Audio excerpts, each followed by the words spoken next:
back to the channel. Welcome to episode 69 of the podcast. That's going to be weird to say just because I don't like doing that. I don't like Noise. that stuff. But we got some news, and then it's mostly Elimination Chamber, but we got, a very key news. Um, Especially the ones that's in my title that we are going to talk about. Um, but talking about Elimination Chamber just for a little bit, quickly. What do you think about the match card being 4 matches, and then that Grayson Waller, um, effect? Well, either means the Elimination Chamber matches are going to be extra long, like they're longer than they usually are, which I Mm-hmm. would not be surprised. Or What's up, Temple? the Grayson, or the Grayson Waller effect would be like a decent amount of time, depending on who's on it. Wait, have they announced who's on the Grayson Waller effect, or? It's officially Cody and Seth, but we'll talk about Uh, it later. But I think it's gonna be more. yeah, I don't see it just them going on the Grayson Waller effect and nothing comes out of it. I see something happening there. So yeah, that might be why they only have 4 matches. So who knows? That like whatever happens in the Grayson Wall effect could turn into a match. So who knows? I mean, that would be wild, but I would not put it out the realms of possibilities. But that would be wild. But I just find it weird that they have 4 matches. I thought he would do normally 5, but Hmm. maybe this Grayson Waller effect turns into a match, like you said. Hmm. So it just feels weird to me to see 4 matches. I know the chamber matches are going to be very, very long and detailed, but it's just weird. It's just weird to me to see 4 matches only. But hey, I'm a rock with what Triple H is doing because I always do, and he normally has a good plan if he's got this. So we'll see. Um, so we'll talk about some news, and then we'll get into chamber like we always do. Um, First of all, you want to tell the people, since this is early in the podcast, tell them about your channel, and you're gonna have to send me a link to it so I can put it in the description. Yeah. So basically, I am back on YouTube officially. I had like a extended, I say hiatus. I guess this would be the best way to put it. Like not exactly a break because I didn't know at the time that I was going to take that long of a break, but yeah, I just had an extended hiatus, and just over the last couple of years, I haven't been that consistent with YouTube just due to like many reasons. But now I am back. I have the motivation to do content quite regularly, and I have been doing content regularly for the past few days. I've been doing streams of Hogwarts Legacy. I've done a full rebrand of my channel, rebranded it, renamed it, everything. It's all different, just to really signify a new era of the channel. So the new name of the channel is Blackhearted Gamer. Like I said, I've been streaming Hogwarts Legacy. I've finished the main story now. So I'm probably going to move on to a different game today. After I finish this podcast, I'm probably going to go live with a different game, just to keep up my consistency. And yeah, pretty much that covers it. So yeah, if anyone wants to subscribe to my channel and just see whatever games I stream there, it probably won't be just gaming as well. Like I've got a couple of ideas of other types of content I can do. It's just whether I'm going to be able to pull them off. But it is mostly gaming, obviously, and yeah, I've got a lot of ideas for content. So not just Well, wrestling, loads of other things too. yeah, if I was you, and I'm not telling you what to do, honestly, because I'm not running your channel. I'm running my own. Um, I would expect you to talk about football a lot, or not a lot, but at least a little here and there. You know what I mean? Oh yeah, well yeah. There's like I said, there is going to be football content as well. Um, Because I think you can, your knowledge of what's going on is more than excellent. And I'm not trying, even if you wasn't even my co-host and you talking about football to me just once and you talk about how you do, I would say you were excellent. So I'm not saying it because you're the co-host and we've known each other for years now. I wouldn't say it just, just throwing it out there. I'm not suggesting it, but I feel like if you did just talked about it and did it in a video concept, I think you would do really good with that as well. Well, funny enough, that is one of the ideas. Like I said, it's not just gaming content I have in the plans. It is other content as well. And one of them is one I'm hoping to start soon, and that is me making videos in a like vlog like type form, like what I did in my return video where I talked for a bunch of minutes, basically in that sort of format, but instead talking about Liverpool or just football in general, but mostly Liverpool, obviously, because I'm a Liverpool fan. Just talk about each like game we play, who was our best players on that game, who was our worst players who played well, didn't play well, um, and just basically talked about just the games and what may potentially happen in the season. So I may start that soon. In fact, I may probably start that with the cup final because that might be a good starting point. Hey, that would be. Um, so yeah, I guess we'll see. Because I talk about enough football here on this podcast, so I feel like it would be good to bring that over to my channel and yeah, sort of branch out my content beyond just gaming in that sort of way. But yeah, like I said, if you guys want to subscribe and see like video game content, like other like content, like probably like football related content as well, or loads of other things like I have ideas for. So like there probably will be something for you that I can find and release on the channel. So yeah, it should be a nice future for the channel. I'm looking forward to seeing what I can do. So yeah, Um, if you send me a link, it'll be in the description. I'll put it in the description after we get done with the podcast, so y'all can go and subscribe to it. I'll have it in the description every time we do a podcast or anything we do live, so we can help them out. I Because appreciate that. I'll, because I'll, I'll do the same for your channel, obviously, in my description. Even though I'm a smidge smaller than you, but only by a little bit. I've still got 403 subscribers. well, Which, by the way, I gained 3 subscribers since I came back. So positivity. yeah, hey, I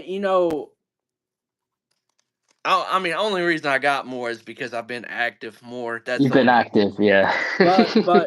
But honestly, it is talking about growth, and I know we are not even into the news and all that, but talking about growth and stuff like that, it is amazing when you're like a smaller YouTuber. Like I would consider us very small compared to a lot of Oh yeah, people. we're tiny. We're tiny. Yeah, we are tiny as hell. It is so good when you go into if you're a YouTuber, you have your creation studios and you see your stats and all that. It is it is amazing when you see certain uppers and everything. And I mean I haven't showed it on Twitter X and all that, but I sent it in the group message that we're in on X.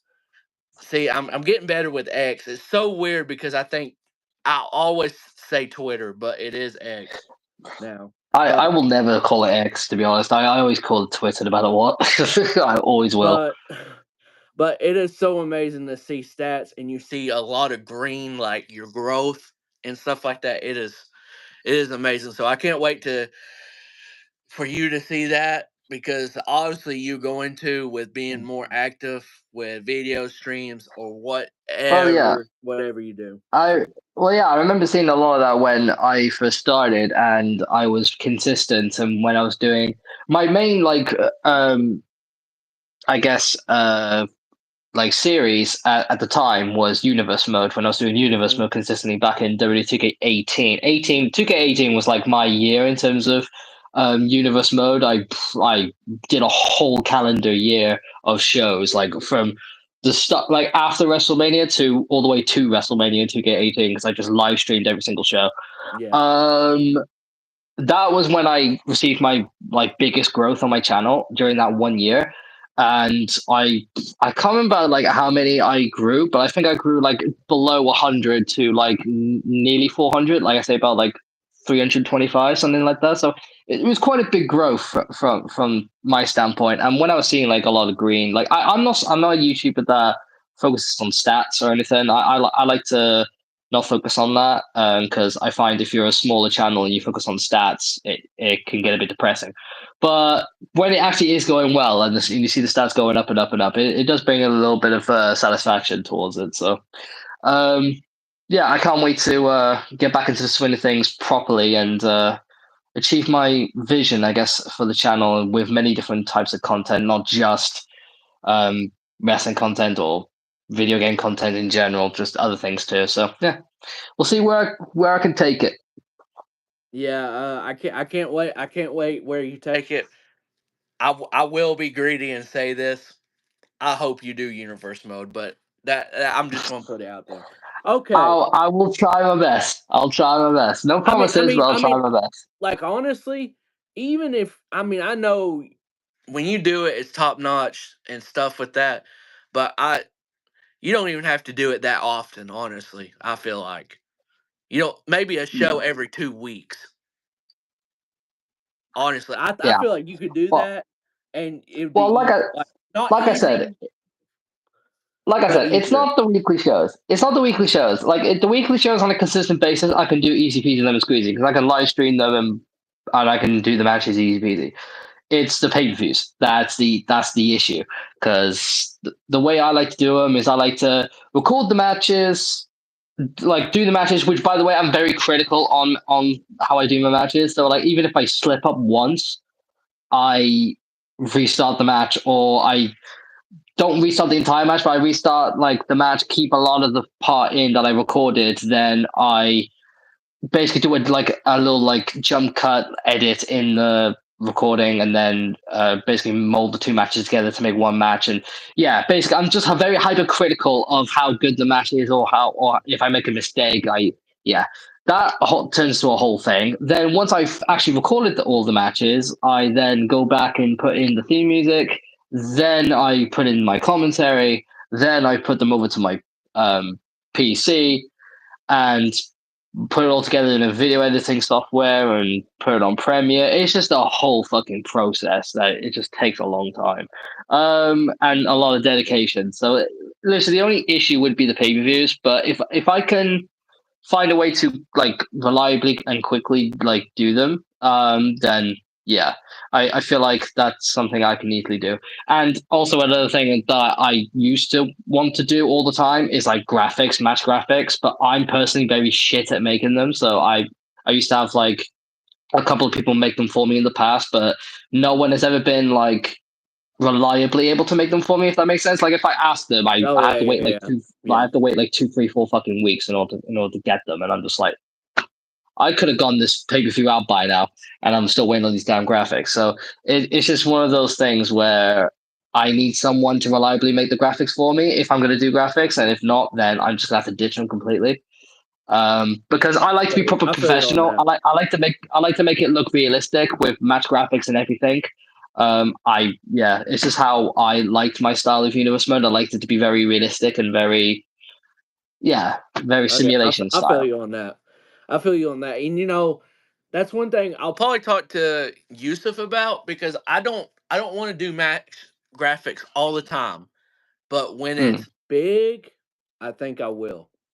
I think mm. I'll start doing them. So Yeah, and if I wanted to go super all out, then I sometimes would ask someone to, for a pay per view, not for any weekly shows, for a pay per view. I normally ask someone to create like an intro, like a pay per view show intro with the theme music that I specifically chose for that pay per view, as like WWE does, but their own version. But I've only done that like twice, I think.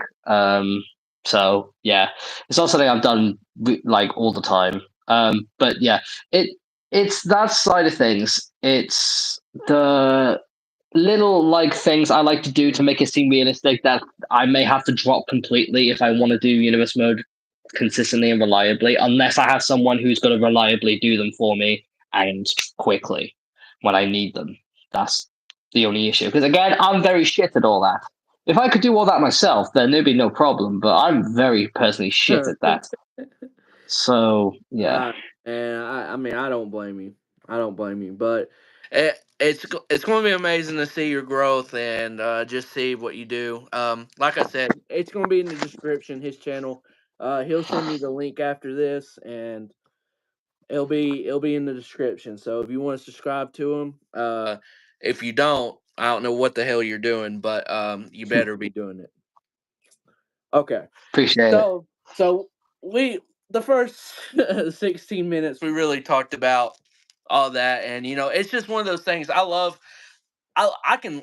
talking about it because it's just overall I'm not a big stat guy all the way, but when I can see the growth of when I do live streams and videos and stuff like that, when I see it, I'm like, oh, okay, I got something going on really good at the moment, Mm. at least, and see if I can just keep on building from that. So that's just a big thing. So, all right, so let's get into the news.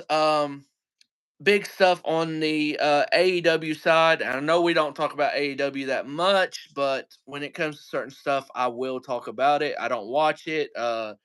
Felix really, I mean, he watches it more than me, but not that much. No, I rarely So do. so AEW, I just don't have time. I will be honest with y'all. I just don't have time. Neither do I. That's the reason why I don't watch AEW. I don't watch Raw and SmackDown like full shows. I don't watch them full shows. I just Well, watch no, highlights on YouTube.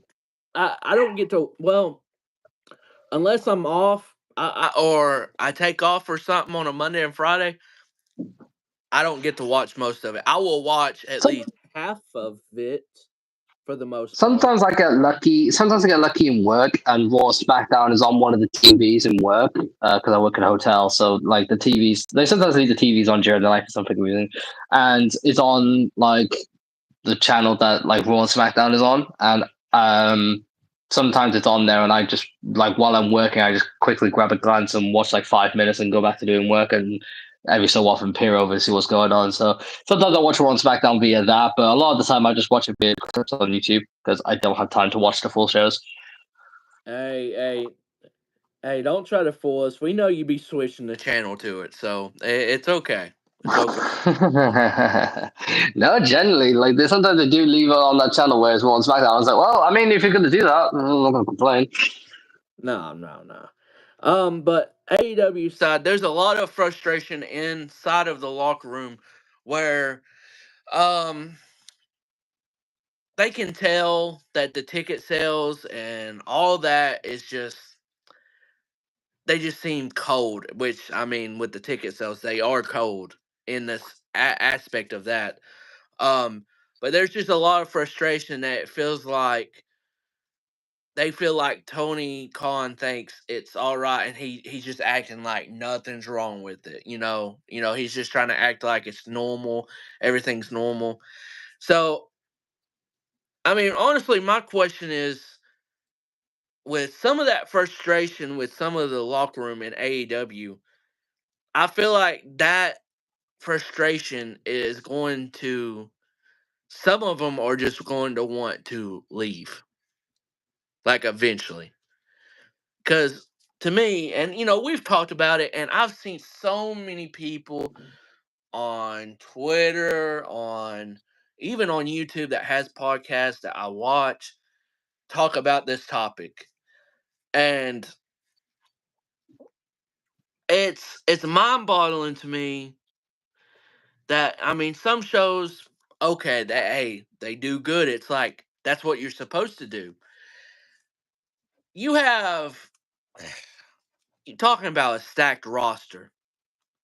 Talking about a very stacked roster, and it's about to even get more stacked with Mm. at least Osprey and Mercedes. Okada, maybe we'll see. I don't know, but with Mercedes and Osprey coming in, it just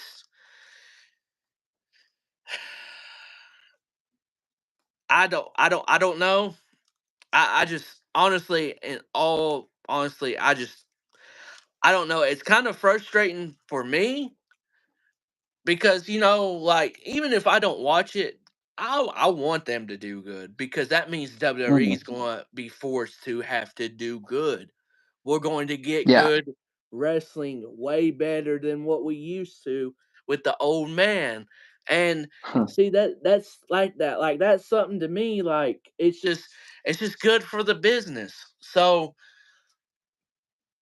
to me it is first I understand some of the locker room's frustration with this for sure because it's like they're going in and out busting their ass and everything, right? Events and all that. And it's like it's not busting their busting theirself and everything for what 3,000 people on your big Diamond Night show, which is your main show. It's basically your Monday Night Raw in Yeah. aspects, and it's like, yeah, y'all are doing good television wise. They are doing fantastic when it comes to television on Wednesday nights, but it's not adding up to the people there in the arena, and a lot of frustration with just I don't know. To me, I don't think they will ever fix it. I hate to say that. I really do. I think with Mercedes, Osprey, potentially Okada, will they do better? Yes, but I don't think it'll help that much. I don't know why, but it's just like, and it's not fair. And I've seen this, and I really, really, I haven't said no, I haven't said it on any tweet or anything. But it's frustration to me because a lot of people are doing this conversation and they're saying, "Oh, Mercedes is not a star and everything," which we all know the talent is a star no matter what. Like she is a star. So it's kind of frustrating to me that a lot of okay, I don't like the tribalism, WWE, AEW, or you, but a lot of WWE fans are saying, "Oh, she's not a star because she ain't going to help them." I don't know what you think about that, but I I just hate. I don't know how long it will be down in the road, but I feel like I know the cons have a lot of money, but when is it enough? When you look at it and you're like, man, this money ain't worth it. And I mean I don't know how much they're making a year or something with TV deals, but that TV deals got to be helping them because the ticket sales are not. Mm. Yeah, agreed. I mean, when it comes to the whole tribalism stuff, yeah, I always hated tribalism between WWE and AEW fans. Always found that shit stupid. On both sides. Like in my opinion, you should want both companies to do well. You should want wrestling in general to do well, and AEW doing well is better for pro wrestling than them not doing well at the end of the day. Yeah, Um, the whole Sasha not being a star, bullshit. She is a star. She's one of the biggest women stars on the planet. She just agreed. is. So her going to AEW will certainly help them. Will it fix the problem entirely? Probably not, because I think it goes beyond that. I think it goes beyond just having popular names because they have popular names already. They have Chris Jericho, they have Edge, they have Christian, they have well, they used to have Punk, but they don't anymore. But they did have popular names on their brand, and they still do now. So that's not the issue. Um, will a couple more names help? Yeah, but will it fix it entirely? Who knows? Probably not, but we'll see. Um, will it ever be fixed? I never say never. That's what I always say, especially with situations like this. You never know when the tide can turn. Um, I feel like there's always a fix somewhere. So I think it'd be, I guess, naive to say that it will never be fixed because I think a solution is there. They just need to figure it out. Um, but yeah, I just hope they do find themselves to sort out the whole ticket. issue because, like I said before, success for any company is better for pro wrestling than not. Yeah. I've never been like a ticket sales type of person, but when you're seeing big numbers from one company and lower numbers for another, it's very Hmm. eye catching. And I feel like AEW is finna lose TBS and TNT. Why would Warner Bros. Want to continue with a wrestling company who has empty audiences? Very true. Rampage. We're not even going to talk about Rampage. Hell, Collision is just like Rampage, honestly, and that's the bad thing. Honestly, I hate to, and it's going to come back to the man. When CM Punk left, this company went down, and you can't say it didn't because I feel like it really did. Well, yeah. Well, CM Punk is a massive name. That's why. Yeah. And they thought them bringing in Edge would solve it, but it hasn't. It's helped somewhat, but it hasn't solved it.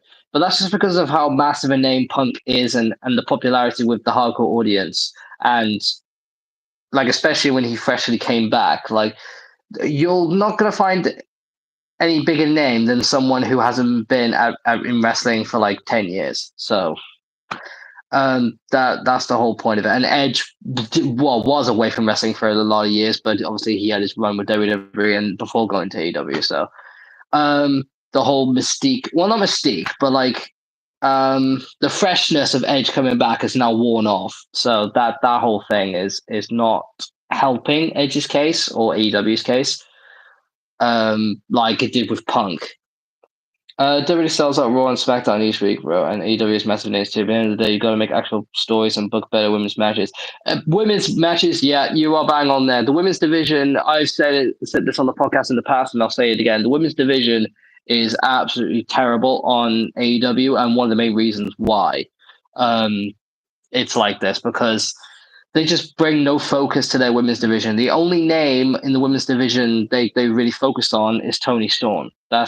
And Tony Storm's very entertaining, but I wouldn't say she's been made a star because she was already popular before going to AEW. She was popular in WWE, just not booked correctly in WWE. But she's booked correctly in AEW, but she's ultimately not a star. I wouldn't say she's a star. She's popular, she's very entertaining, but she's not a star. I've said this before. No, she's not a star. Uh, Stop using main women wrestlers to face development talent. Yeah, I also agree with that. Well, hey, And one thing I didn't mean to cut you off, but one thing that of their comment, make actual stories. AEW is really bad with storytelling when it comes to extent. Because I see clips, I see stuff, and I watch people's AEW reviews to extent and watch, a little like the first like maybe 20 or 25 minutes if they go live because a lot of people go live. I watch their thing and then I grasp to what they go into because I know their knowledge with wrestling is really good. yeah, So the storytelling is a big thing in AEW, not just with the women's, but with the men's too. yeah, I agree. Well, it all ties down to them not able to create good storylines and also them not being able to create stars of their own.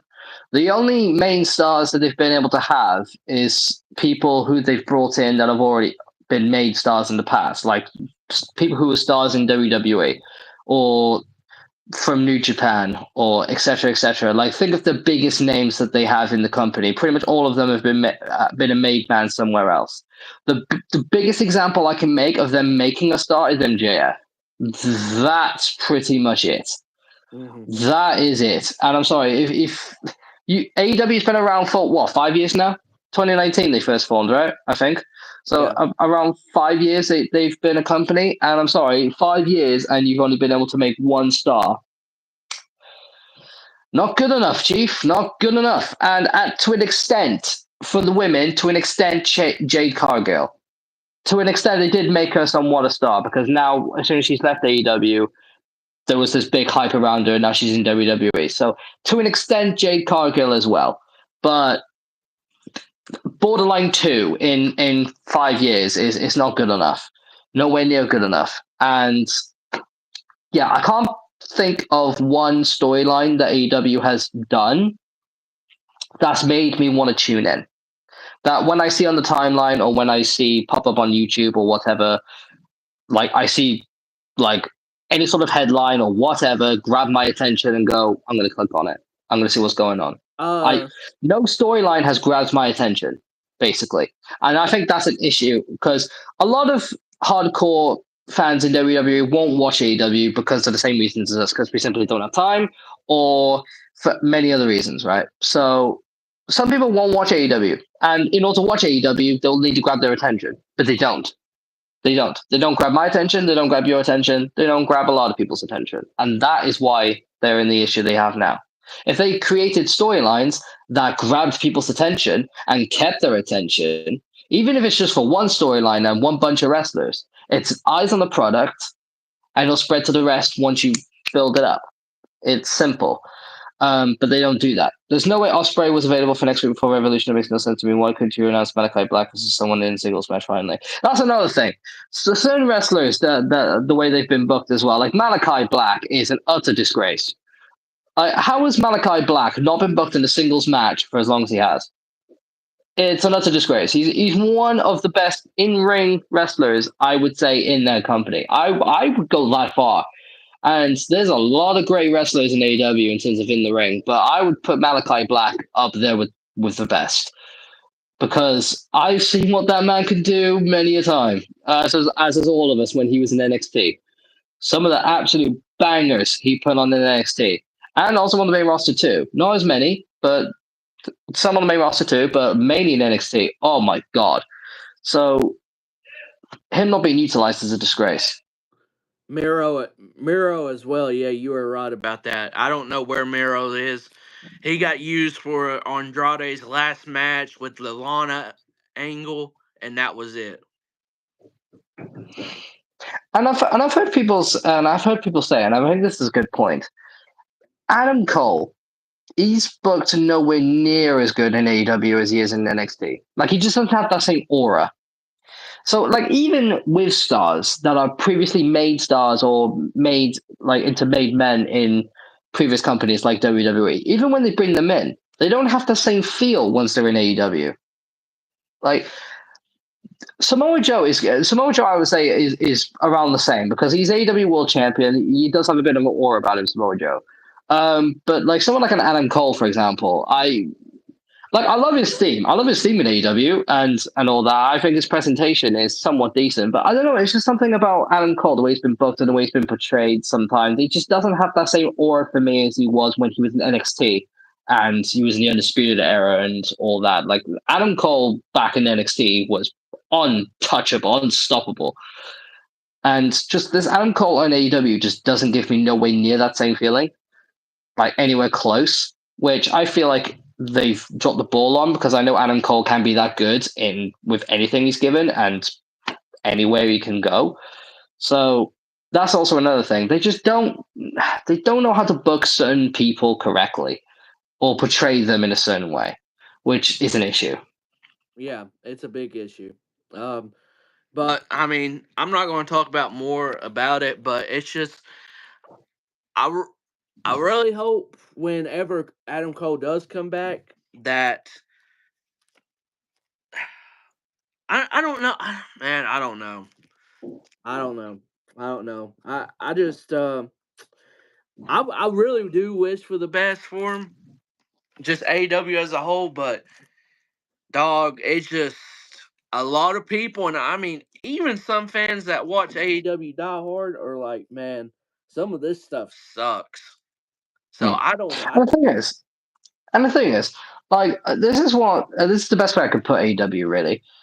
AEW as a whole should be a wrestling company that should be wanting to have me tune in and watch, considering there's loads of wrestlers in AEW that I absolutely adore. there are a lot of wrestlers that jump ship from WWE that I actually loved and gone to AEW. I could list many wrestlers that I absolutely love and want to see wrestle, on a regular basis. But it's all well and good having an attachment to wrestlers who are a certain company. If you don't have the storylines behind them or portray them in a way that makes them intriguing to watch or grab your attention to watch them, it's meaningless. Yeah. It's not going to. If you don't grab someone's attention, you're not going to have them watch. Just plain simple. And that's what WWE, to their credit, does well. Especially now with Triple H in charge. Triple H knows how to grab your attention and keep it for a while. Even just like little things he does, he just knows how to grab your attention.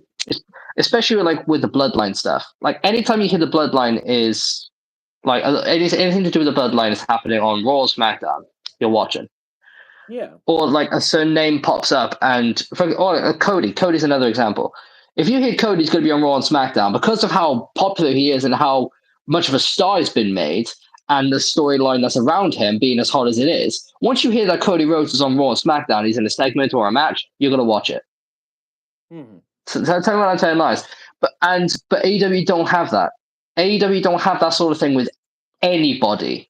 Not a single person on that roster. And see, and this gets me to this. If you're a person in WWE and you feel like you should have another spot or like a better spot, and you're thinking, "Oh, I can go to AEW," I'm thinking, "Dog, you don't want to do that because look what they've done with people that's went there." And it's like it's nothing to them, but I'm thinking, look, Andrade came back at the Royal Rumble. They're slow playing him for more stuff. Not my prediction of him beating Gunther is not going to happen, folks. I'm going to take that back. No.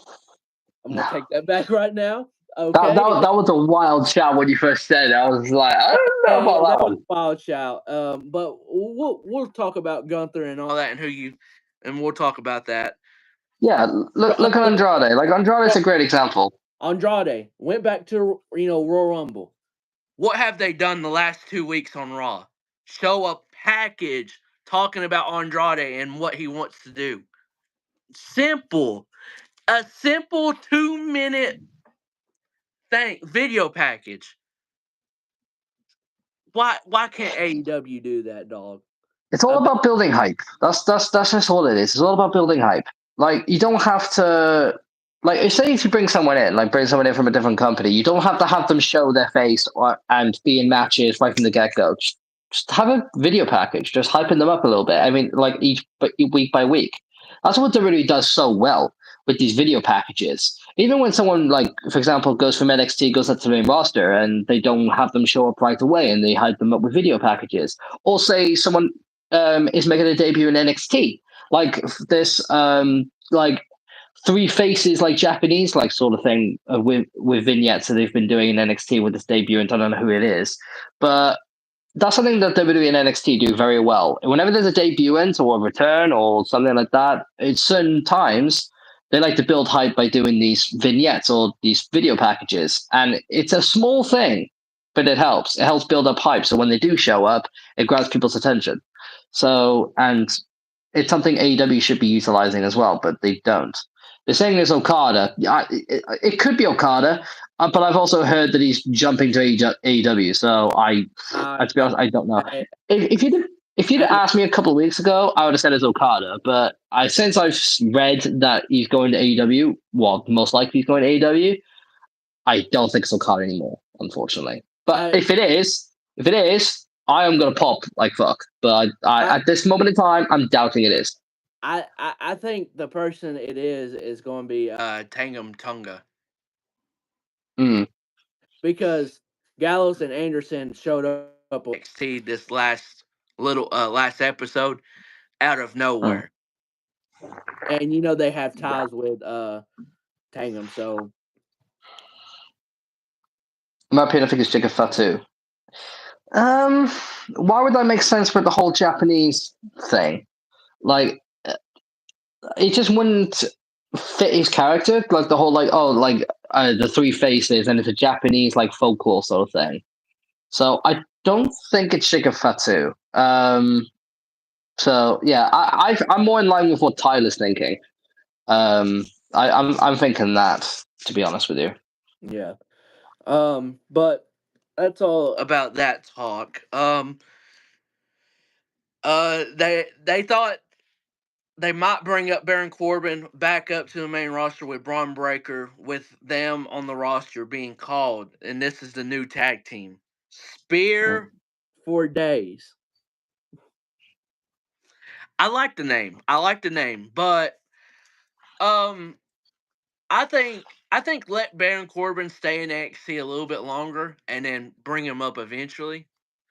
I don't know. I feel like he spent enough time in NXT, and I feel like Yeah, he but spent quite a bit of time in NXT now, refreshing his character. I think considering he's been in NXT twice now, I think it's just a case of like you probably should bring him up. I'm leaning towards the NXT thing being Tamatonga personally. If it's Tamatonga, I am going to be hype. I think it is him because Gallows and Anderson just randomly showed up and beat up those tag teams. And then Vic Joseph said, he said, what are they doing in NXT? Yeah, hell, we're wondering the same damn thing, Vic. Good job on that one. Okay, look, I'm gonna be a little tacky when it comes to this. And I know they're getting forced some of these lines, but I hate when commentators say that stupid line, what are they doing in NXT?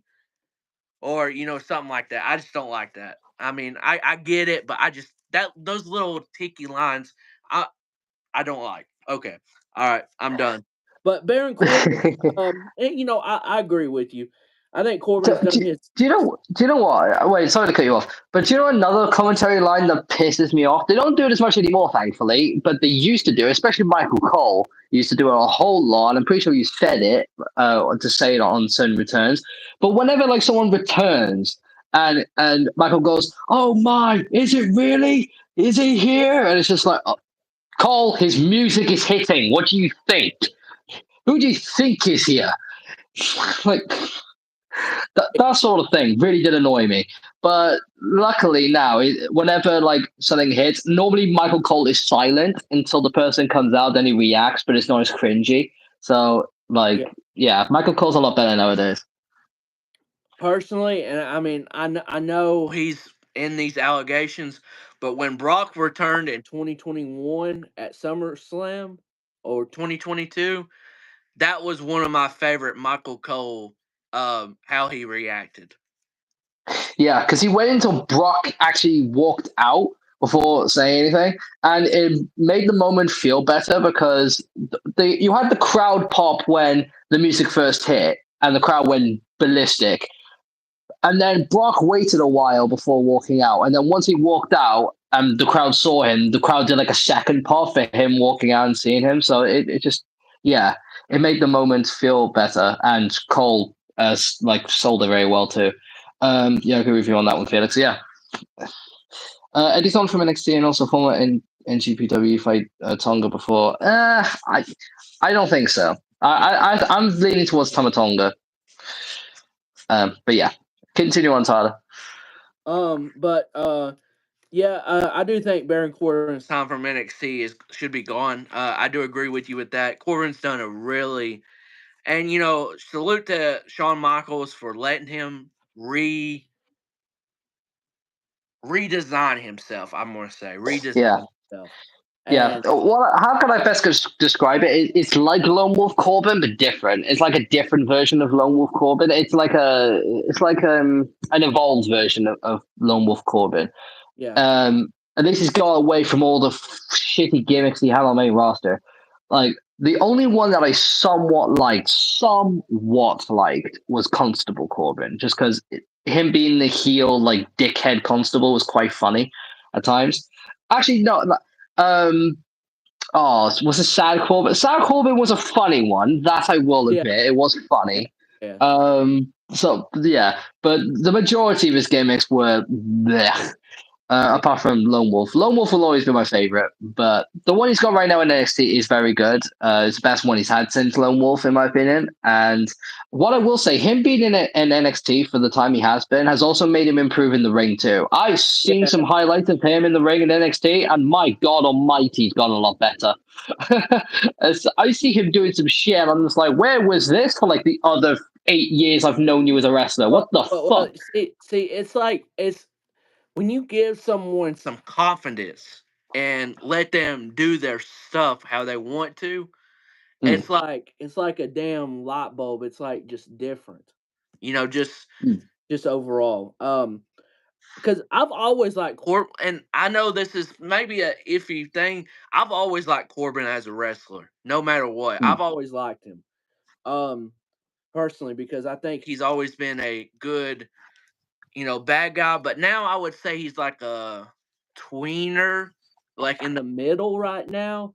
He can be good and bad. I mean, they're definitely good right now. Him and Braun win NXT, but just Yeah. overall, when I saw the tees from NXT, I noticed the glass was red and outside it was black. Oh, two. Yeah, you got something there, yes, for sure. But I don't think he's coming just yet. I don't think so. Um, so my next thing is Nikita Lyons literally just returned, and then she got hurt like once again. So that's very bad luck right there. I don't know what she hurt. That reminds me. That reminds me of Thiago for like Liverpool, like Yeah, football wise. Thiago literally came back after being out for a year, played 10 minutes against Arsenal. 10 minutes on the pitch against Arsenal. Game ended. Next day, I read that he's got himself re-injured and he's injured again. The man is made out of fucking glass. But yeah, that's what it just reminded me of right there. So continue on. yeah. I don't know what she hurt. I didn't really look into it, but I hope it's not as bad. I mean, she is so young, and then got like good talent. Yeah, we know about Cora Jade. I hope Cora Jade is. I think she'll be recovering good. It's did you watch and it's just because I when you work night shift and everything like you do and then I do, on my days off, I watch a hell of a lot of YouTube, like on those nights, so I can stay up at least a little bit. And I don't know if you got to watch that CM Punk vlog from the Royal Rumble that week that WWE uploaded, I but don't think I did. I may just go back and watch that. dog, I mean, it was very good. But when Punk went to visit Corey Jade at this smoothie place, I don't know where in Oh, Orlando. I saw that clip though. I did Yeah, see yeah, that you clip saw of the Punk clip. and Jade. Hey, but the thing that they didn't show, unless there's a clip of the full thing, is Punk's taught, and I felt bad for him, especially when I knew it was coming up, his injury. He literally said, "Well," he told Corey, said, "Hopefully, you recover," and he said, "Knock on wood, I'm healthy right now." That was Oh days god. before the fucking Royal Rumble, dog. Talk about a jinx. Alright, Punk, you caused that yourself, dude. You literally tempted fate. You knocked on the door of fate and went, have at me. That's literally what he did. He jinxed himself for that injury. I'm sorry, that's what he did. You Yeah, never tempt fate. so I mean, it's unfortunate with some of these injuries. Rey Mysterio should be returning in the next fewer weeks. Maybe I would just let him come back after WrestleMania if I'm being Yeah, honest. he's got no storyline. Like, well, actually, Yeah. he could, but he could have like something to do with like Santos or someone like that. I mean, But I mean, there's no real need. yeah, I don't know what they're going to do. Santos has got to face either Ray or maybe they bring in Andrade for that. I don't know. But Andrade's on a different brand. He's on Raw. Well, I mean, shit, we got 5 SmackDown people going for the Elimination Chamber for the Raw World Title. Who cares? Fair point. Fair point. Fair point. We got Fair five point. SmackDown people fighting for the Raw Championship. Yeah, I don't think they really care about that really that much. Um, Which makes that whole thing very predictable. By the way, considering there's only one Raw superstar in the chamber, and it's probably gonna be the one who's gonna win the fucking thing. we'll see. We'll see. We'll talk about it. We'll talk about it. We'll talk about that later. Yeah. Yeah, but Ray should. I would just hold him off after WrestleMania. I think that would make sense. Or if he's going to be in the storyline, then that's fine. But wrestling wise, wait till after WrestleMania. Kota, I'd say if you're gonna have him in a match, I say do Santos at WrestleMania. If you do Ray Santos at WrestleMania, I don't think anyone's gonna complain. I think Ray would be fine for that. Um, but if it's not a necessity, if you have other plans for Santos, then just have Ray come back after WrestleMania. Yeah. yeah. Kota Ibushi with his ankle and all the injuries he's had, going to be out about 6 months to a year, depending on how the recovery is. It's bad on the report if you're saying 6 months to a year.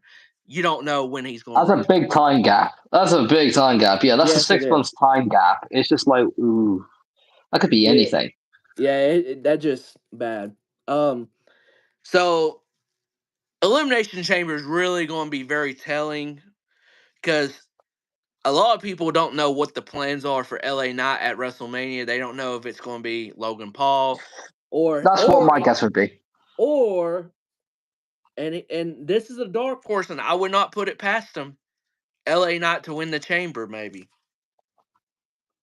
Because look, because I'm going to say this, and I know your face is saying that. I understand. Um, Cody is going to SmackDown, so that means Yeah, one major name guy come to Raw. potentially. Oh But no with no no no Seth, no no no no no! There's no potentially. One major name from SmackDown is going to come to Raw. oh no, I mean that name be potentially LA Knight. And the superstar going over from Raw to SmackDown doesn't have to be from the chamber. I This think is I what I think it mean. I think it will though. I think it will. This is what I'm saying. I don't think it'll be LA Knight because I just think the whole babyface is babyface dynamic sort of thing.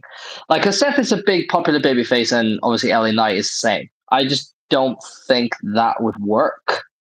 I mean, maybe they could find a way to make that work, but I just think the obvious shout is a certain heel Drew McIntyre that's absolutely tearing up on Raw right now. But we'll talk about that later. But I Yeah. think that's more route the regular go down. I think me personally, LA Knight. I think the match is going to be Logan Paul for the US title. That's what I personally think because it's going to be the big popular babyface LA Knight versus the dastardly heel Logan Paul who cheats and everybody bloody hates.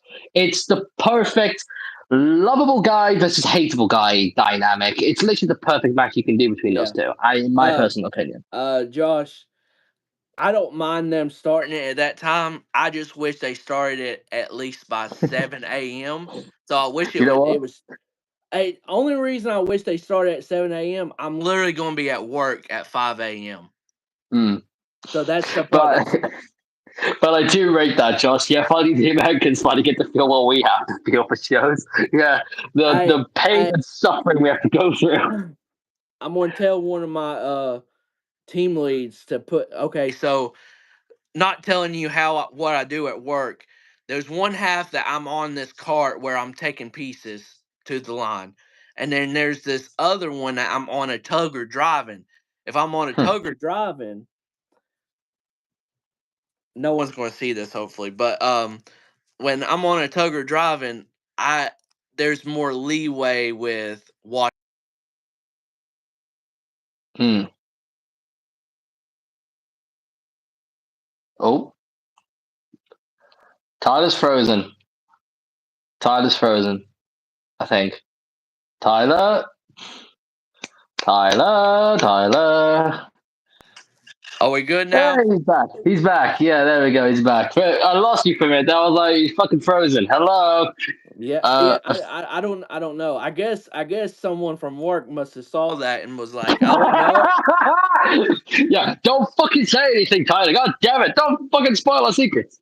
I feel like I feel Elimination like Chamber is a bit Elimination too Chamber. early. It should be an hour or two later. I wish it was two. No. I wish it was 2 hours later because then I would be off work at. I would get off at 6:30, get home right at 7, so I would be able to. I wish it was at 7, but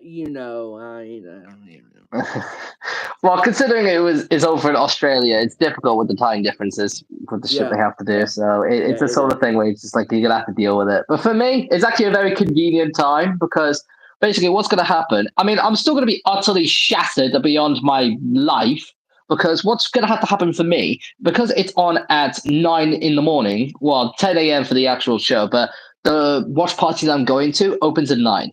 So basically, what's going to have to happen, and I'm in work the previous night, by the way. So I'm going to be in work until 7:45 in the morning. Then I'm going to be going home, getting changed, probably having a shower, whatever, getting changed, having a bit of brekkie, and then going to the watch party right afterwards, and then watching Elimination Chamber. So I'm not going to get any sleep until after the show's over. So even though, yes, I'm happy it's early in the morning, it's also quite bad for me because I'm going to get no sleep. So yeah, it's going to Hey, be very interesting. It's going to have yeah, to be monsters for fucking days. I'm going to have monsters upon monsters upon monsters. I feel you on that. But and and we got two more things to talk about. One that's in the title. Um, we'll talk about that in the last thing, and then we will get to elimination chamber preview and predictions and everything. Um, on the rundown for a lot of Raws, according to Wrestle Votes, which is a very they're normally correct when it comes to a lot of stuff. Um, there was a lot of Raw rundowns that had Jay Uso winning the Intercontinental Championship on Raw against Gunther. Now, I do believe he is correct with this, but I think they wanted to swerve people to have Jimmy interrupt the match and everything like they did. Yeah. Well, ultimately, I feel like they made the right decision. Like Jay doesn't need to win the IC title, not yet anyway. Um, And like, yeah, it was the perfect decision to have Jimmy interfere and cost him because now he's done that with Jay to every title he's gone for. The world title, tag team titles, the US title, and the Intercontinental title. He's cost them all matches. So it's the perfect story to tell. Jimmy is the constant thorn in Jay's side that he just cannot get rid of.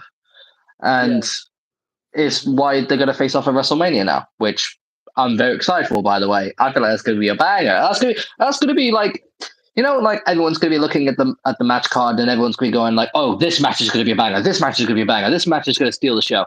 That is what I'm going to look at and be like, that's a dark horse match. That's a dark horse sleeper match. That's going to probably going to be one of the best matches of the show. So keep an eye out for that. I'm on my ones for Chamber, but that sounds like Pandemonium. To be fair, yeah. Um. Um, So my question is, who do you have beat Gunther?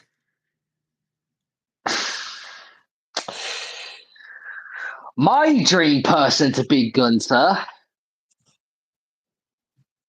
Pete Dunne, Bruiserweight. That That would that be my dream person that ain't because the happening story's right there. now. That ain't happening right Because now. The story is there definitely, but it ain't happening with how they've got him and Tyler Bate as a tag team as no, no, whatever no. the fuck they're called. They got them new called. I don't know. I'm not even. I can't remember. The Something Republic. That's what they called, I think now. Yeah, Which yeah, yeah, it's not the worst name I've ever heard. But why couldn't they just kept it British strong style? It's the perfect name for them. But yeah, my dream person would be Pete Dunne, but that's probably not going to happen. Chad Gable, yeah. I thing is, I like Chad Gable. It's just I probably would prefer other people. Not gonna lie. Ilya Dragunov would be one for me if they brought him up. Um, yeah. That ain't happening at this very moment. New Catch Republic, yeah, that's it. Um, yeah, I'm not gonna lie. Sami Zayn is a shout I've heard people have. Yeah, well, okay, and that's a big thing. I think it's Sami Zayn or Chad Gable. I think it's one of them. But my big thing is Sami Zayn been talking about being a world champion in this comeback story that they're doing. And then last week on Raw, he said a champion. And that's got everyone talking about, oh, he's going to try to go after Gunther. I'm going to say this, and you can agree or disagree. I think him going after the Intercontinental Championship is not the right move. I would have him absolutely chase the World Championship until WrestleMania next year. And I would have him uh defeat Gunther for the World Championship in next year's WrestleMania. I know I'm fantasy booking a whole damn year, but that's what I would do. Fair, but also what you gotta potentially think is CM Punk next year. Because you already know, once CM Punk comes back, they're gonna have him win the Rumble, and they're gonna have him main event WrestleMania for one of the world titles. Well, it may be for the other world. It may be for the other world title, but I'm just saying, like, if it ends up being that world title, then that's gonna throw a wrench to the plans for Sammy. You're right about that, but my gut feeling has it this. I'm kind of just fantasy booking what I think would happen. I do think Gunther should lose the Intercontinental Championship at WrestleMania, but if they don't want to have him get pinned, put it in a ladder match or put it in a match where he don't get pinned. A part of me would like that because I would like to see Gunther like unpinned or submitted going for the world title, but at the same time, a title as legendary as this, like it being this long, I feel like someone needs to beat Gunther at this point. It's the same thing with Roman Reigns. I feel like if someone doesn't pin Gunther or submit Gunther by the end of it would make the ending of the title reign feel unfulfilling, if that makes sense. Sammy winning the World Heavyweight Championship and the cash in finally happens, people will be pissed off, including me, I think. Well, like, all right, see, for example, this is an idea I've had in my head. So, what if they did Seth Rollins, Drew McIntyre wins the Elimination Chamber, and it's Seth, Drew McIntyre, but Sami Zayn finds his way into the match and makes it a triple threat for the world title at WrestleMania. What if Sami Zayn wins the world title at WrestleMania, and then Damian Priest cashes in? That is something I have previously thought of. I'm not going to lie. And yes, a lot of people would be pissed off. I'm not going to lie, yes, including me. Although at the same time, laughing at the same time. Because I like Damian Priest, okay? I do like Damian Priest, but at the same time, I'd be gutted for Sami Zayn. Yes, I finally won the world title. I've lost it. Fuck. It'd be so depressing, but at the same time, I would laugh at the tears. So, because I'm a sadistic fuck. Depending on whatever they do, I do think Damian Priest is rocking out WrestleMania as world champion. I really do. You think he's cashing in at Mania? It could happen. I'm not going to say a guarantee, but I feel pretty confident he's going to do it. It could happen. It could happen. Or he could lose the cash in, which is another thing we've previously thought of. No. Look. Which I hope doesn't happen, because I don't like failed cash ins. I hate failed cash ins. Look. I'm going to say the same thing you just said. I hate failed cash ins. That is the worst. In my universe mode, no one has failed a cash in. And it's going to continue like that. Spoiler alert. I do not care. No failed cash ins. No. Yeah. Yeah, I mean, personally, I hate failed cash ins. No. The only way a failed cash in for me would somewhat be fine is if Judgment Day fully cost Priest. Like, if Judgment Day fully screwed him over. That'd be the only way that'd be acceptable. But apart from that, nah. Yeah, I would agree with that. But back to the Intercontinental, I still I know you said it would somewhat devalue the reign a little bit, or you word it, however you word it with the ladder match. I I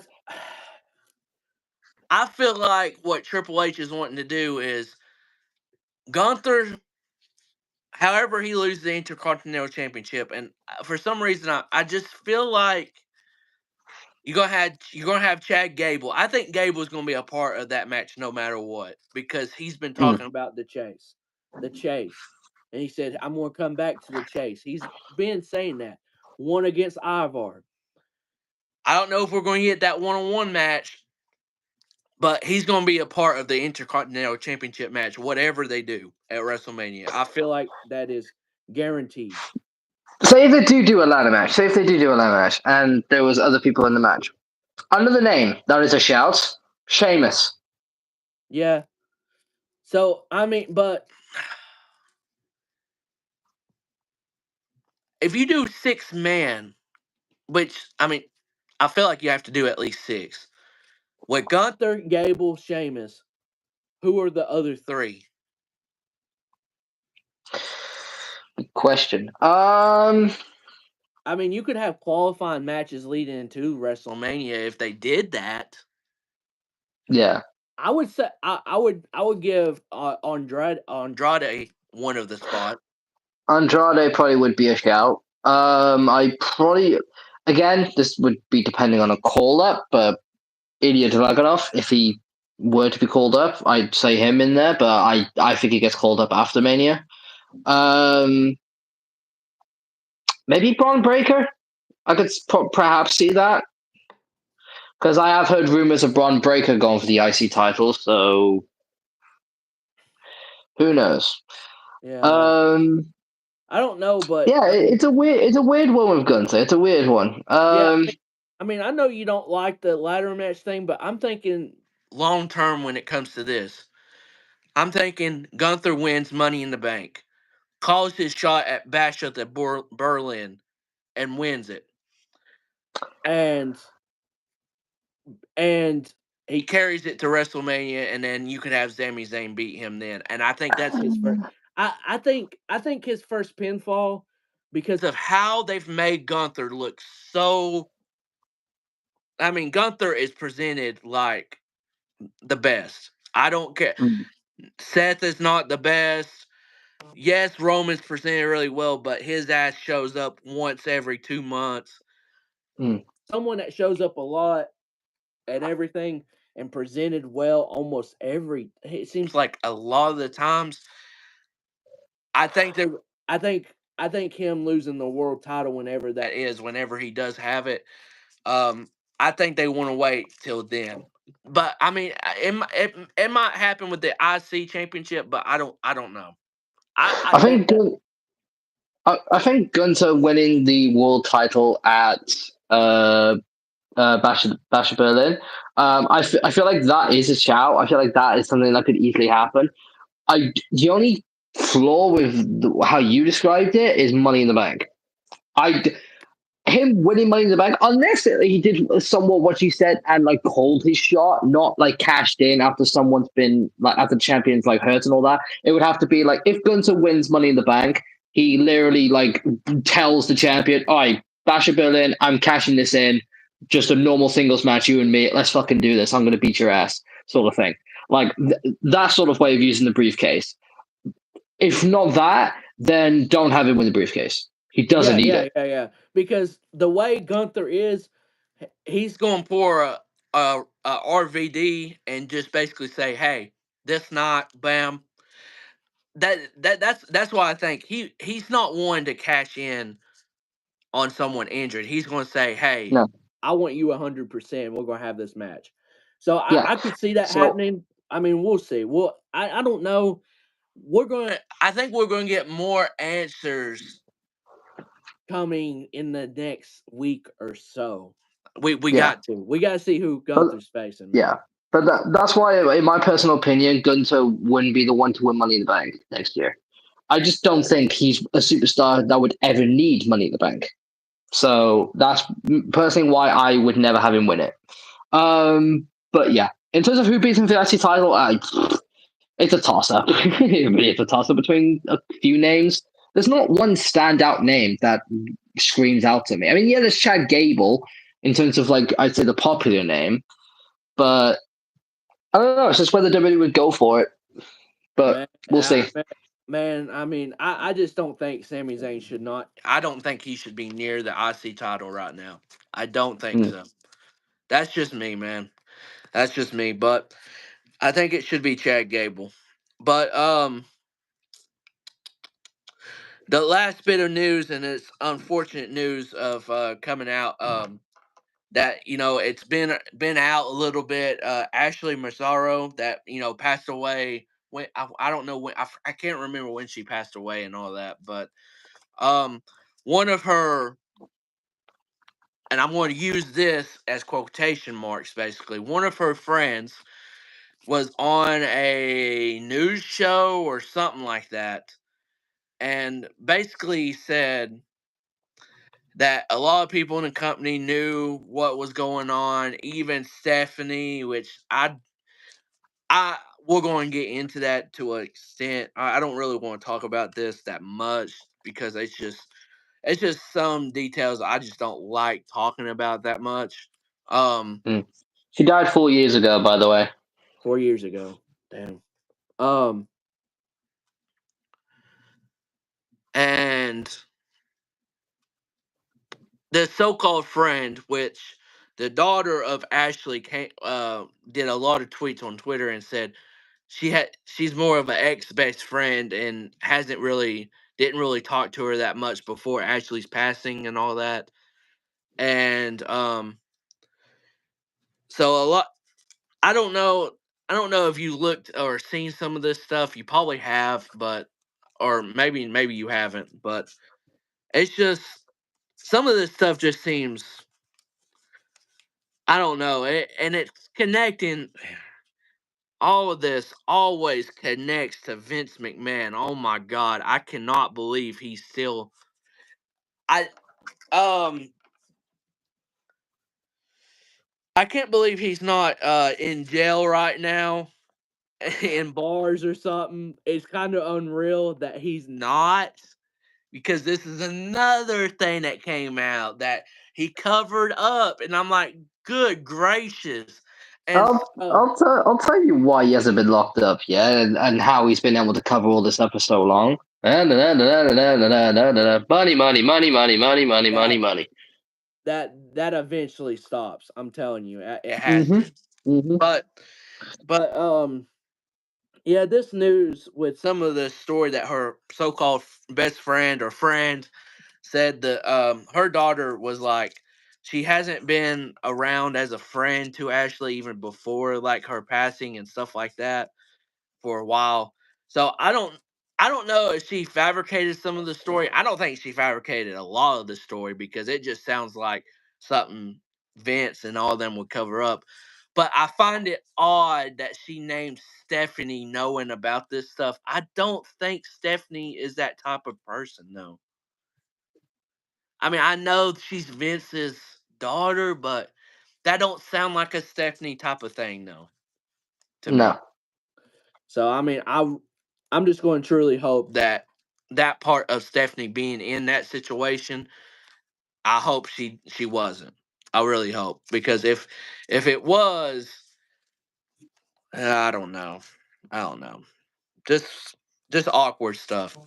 Just awkward stuff. It seems like there's always a new story every day, or at least every week, that's like big, and it's like, damn, I'm tired of hearing about this. I know the news is going to go out, and I just want them to do justice and throw his ass in jail already with Laurinaitis and with whoever else knew about this to the highest degree. Um, but talking off of that, now it's time for the Elimination Chamber preview and predictions. Like I said, 4 matches. We got 4 matches and a Grayson Waller effect with Cody Rhodes and the world heavyweight champion Seth Rollins. Um,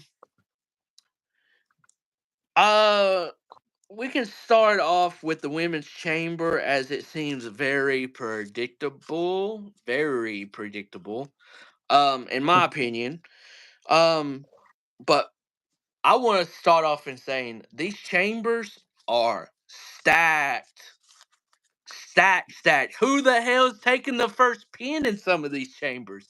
It's going to be. I mean, look. Hey, these chambers are stacked. So salute to WWE For stacking these chambers up, because You know I'm what? thinking, I'm going to challenge myself here. I'm not only going to try and predict the winner of both these. I'm going to predict the order of the eliminations. I'm going to go all out here. I'm going to predict the order of the eliminations. I don't know if you're going to do the same, but I'm going to do it. oh well, shit. Okay, we can have a competition to see how many's right. But I'm gonna have to write. I'm gonna have to. I'm gonna have to write down.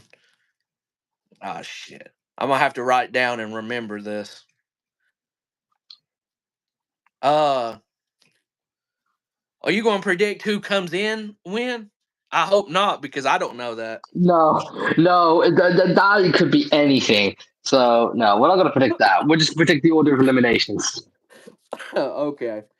So on the women's side, we got Liv Morgan, the returning Raquel from her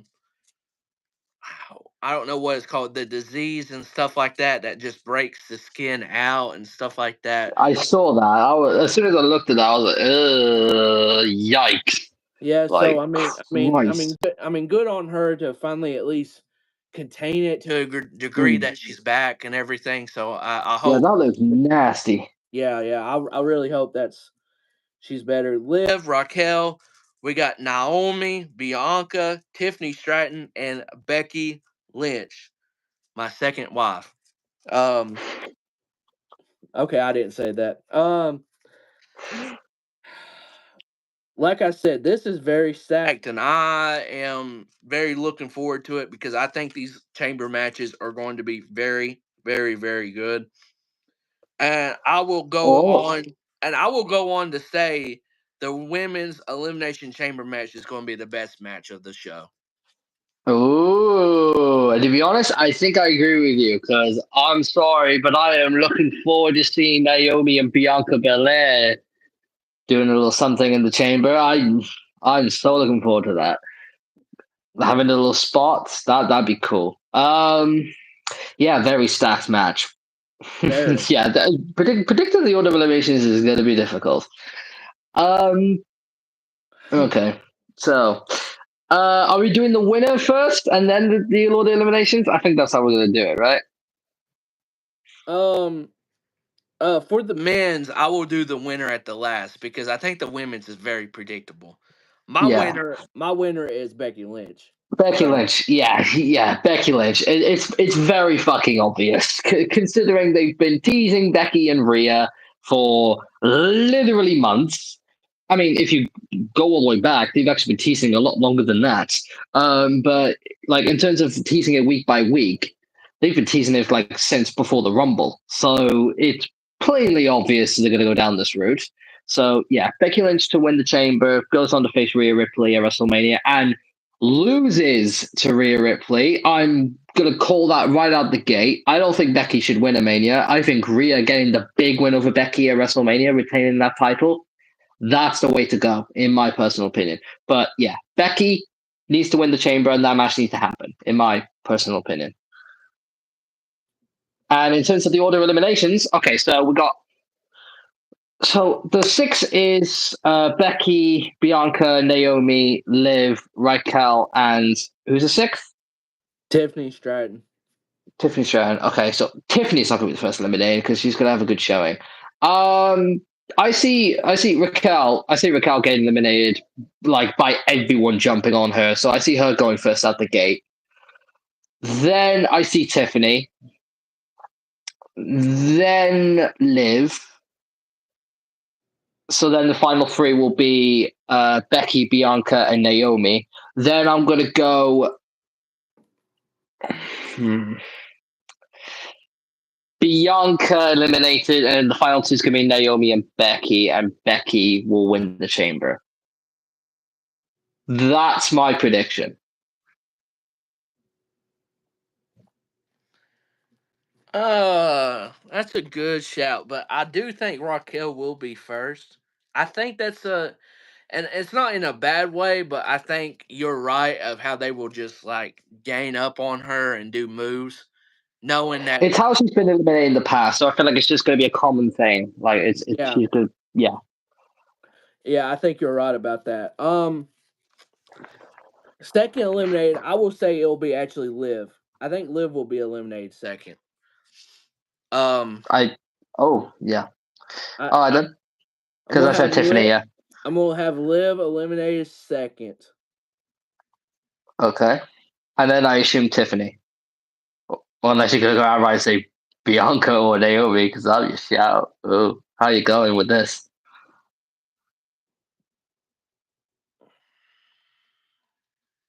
I'm trying to think with logic because I feel like At WrestleMania, it's gonna be Tiffany and Bianca.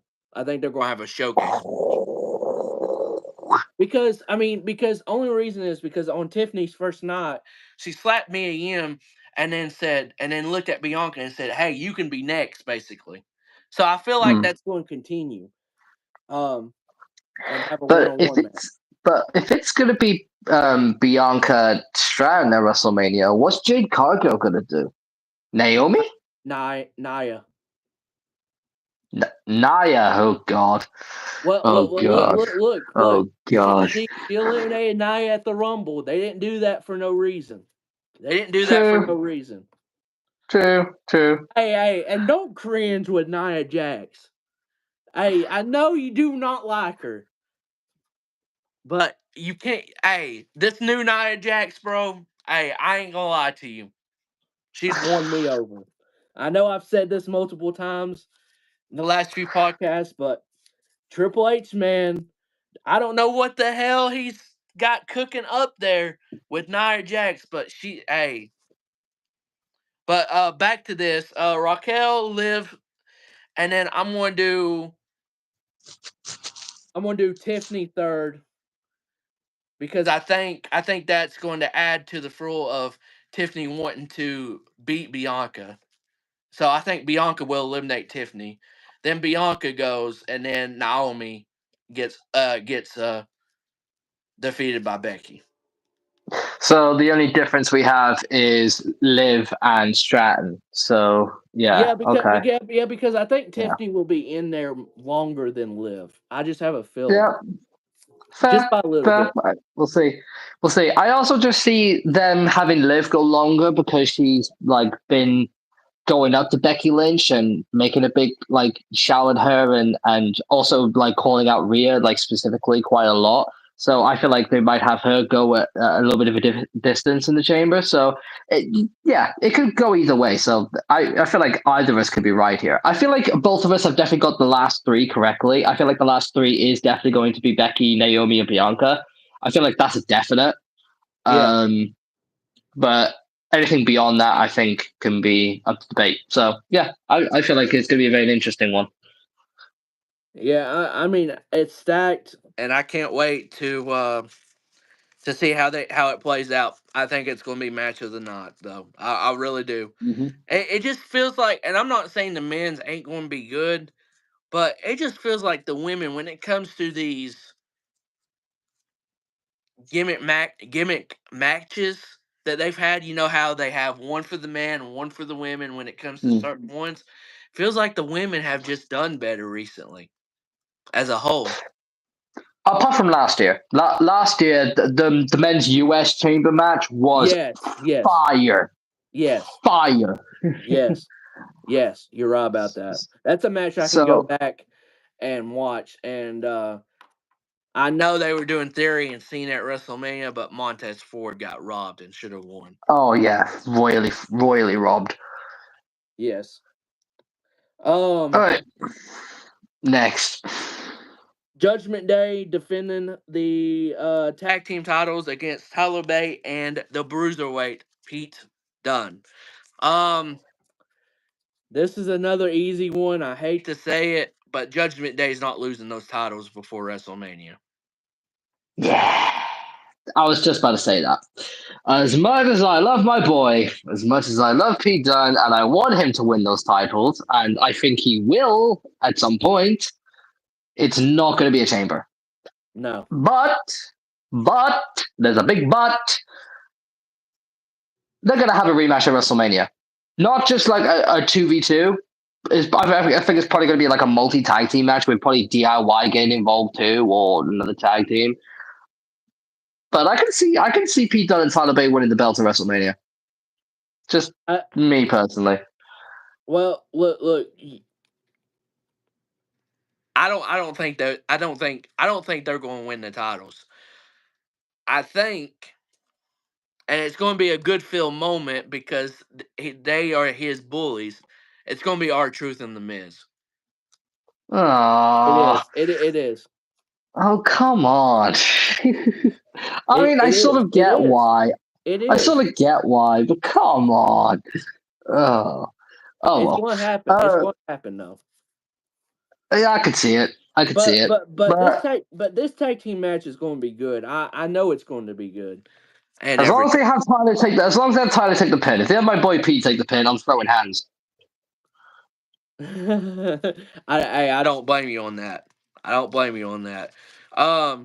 My question is, because I haven't seen, are they going to have Pete in the actual game, or is it still going to be Butch?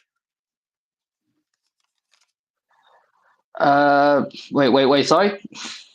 I said, are they going to have Pete in the game, or is it still going to be Butch? Well, hopefully Pete. I'm fingers crossed. I don't know though. I don't know if it's too late to have him go back to being Pete Dunne in the game. I hope it's not too late. I'm begging because I don't want to have to do some community creation bullshit where I'm gonna have to get a Pete Dunne core and shit. I don't want to do that. So I just hope they have Pete Dunne in the game. So yeah, we'll see. Let's hope. But yeah, Judgment Day's not losing those tag team titles until WrestleMania. No, I agree. I think it's gonna be a bagging match, just as long as they have, Tyler take the pin. But yeah, I agree. Judgment Day gonna retain the tag team titles.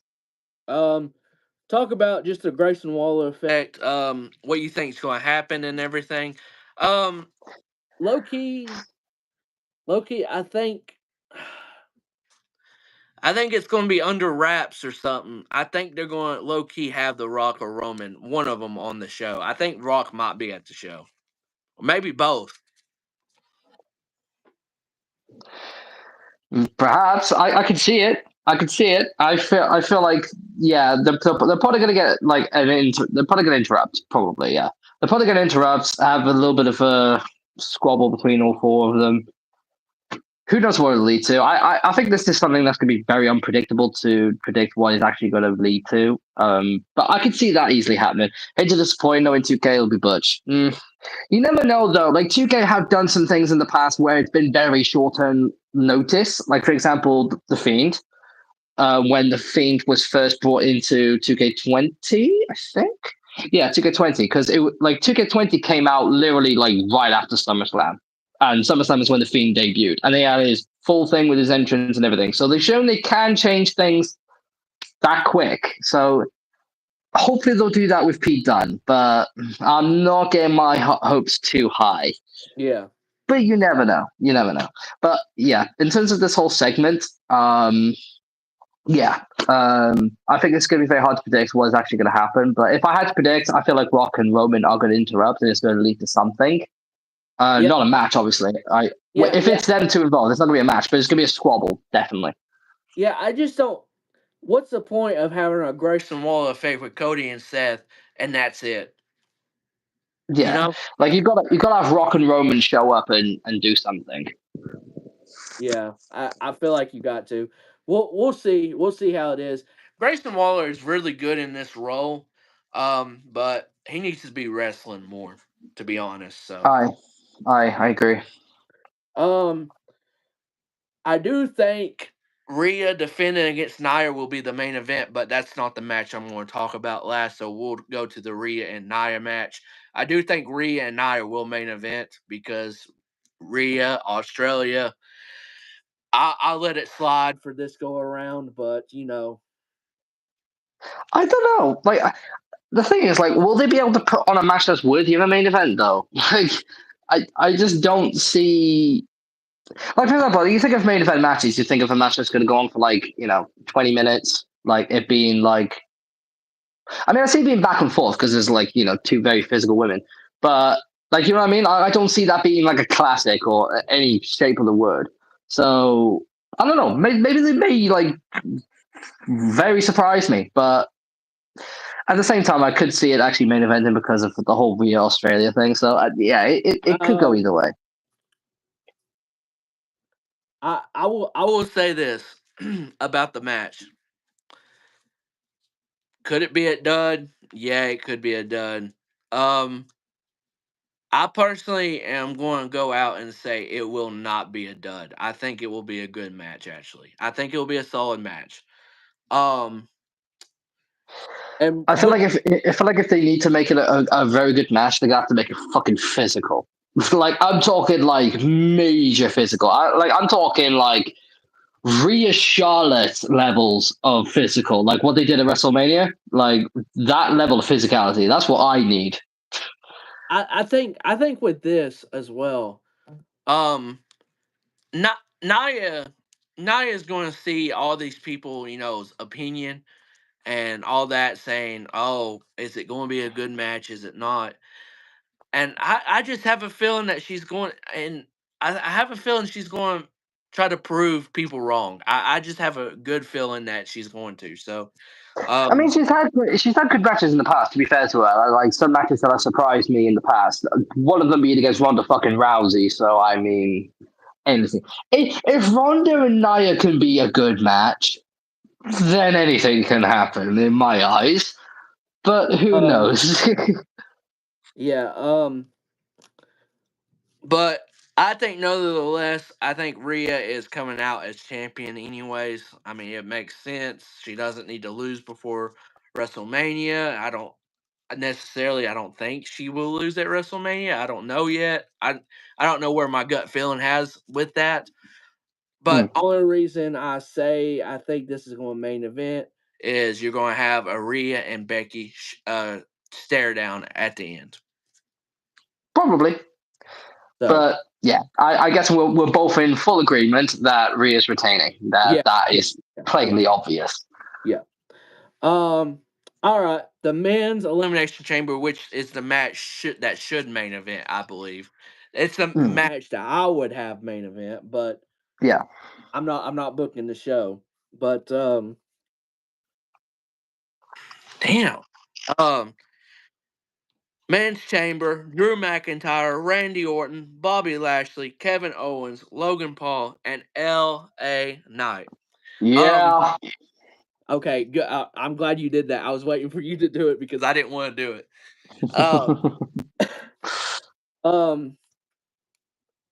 Very stacked card. But I'm gonna be honest. There's 3 people that have no chance in hell, and not to do a pun here, no chance to win in this elimination chamber.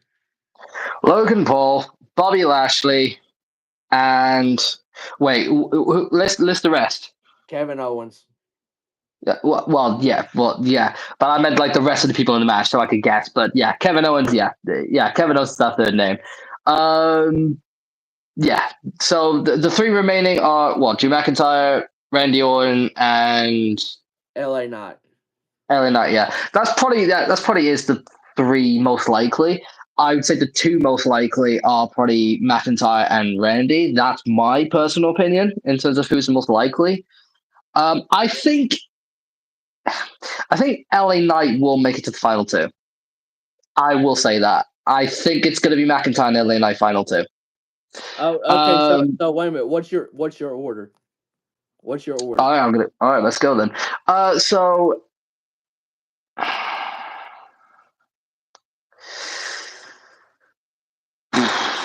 okay, so the three that's definitely not going to happen is Lashley, Owens, and Logan. So I'm going to go Kevin Owens eliminate first. Actually, no. Bobby Lashley eliminate first. Bobby Lashley eliminate first. Bobby Lashley eliminate first. Then Kevin Owens. Then Logan Paul. Then it comes down to this. Then Randy Orton. Oh, actually, I don't know. It could be Randy. It could be Randy and Drew McIntyre final two because of their history. You son of a bitch. You know what? I'm sticking to my guns. Randy eliminate, and then it's going to be LA Knight and McIntyre final two, and McIntyre's going to win the Chamber. That's my personal prediction. The big doubt I have is LA Knight and Randy. I feel like those two could be swapped. Easy peasy. Yeah, you're right about that. You are right about that. I am going to actually switch it up a good bit on you, somewhat. Oh, I'm gonna say Logan gets eliminated first. wow. That's a shout. But I think the match is gonna be such a long match that it's gonna be like, oh, he got eliminated first. It ain't that big of a deal. We're already how long into the match? I think it'll be that like time. 20 minutes in. Yeah, 25 minutes in. It's not gonna Yeah, be like it's gonna be one of those chamber matches where everyone's in, no eliminations happen for a long fucking time, and then once one person gets eliminated, there's like elimination after elimination after elimination sort of thing. Yeah. Like the eliminations come flying by once the first one happens. I could see that being that type of chamber match. Oh, how do I want to do this?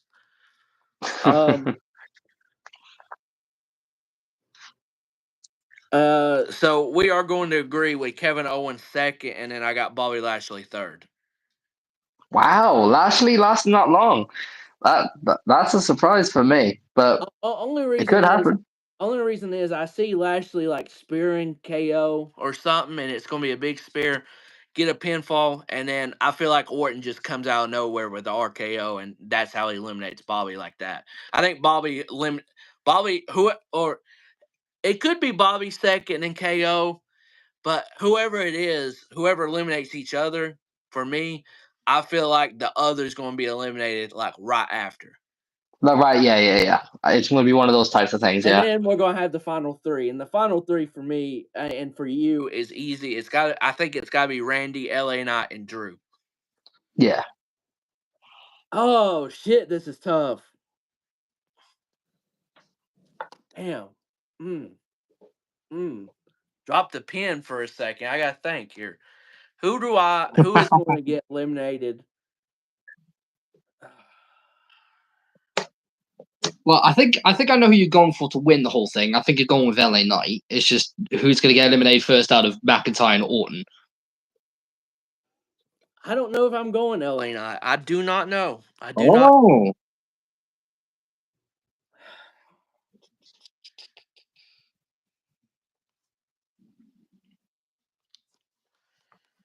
All right.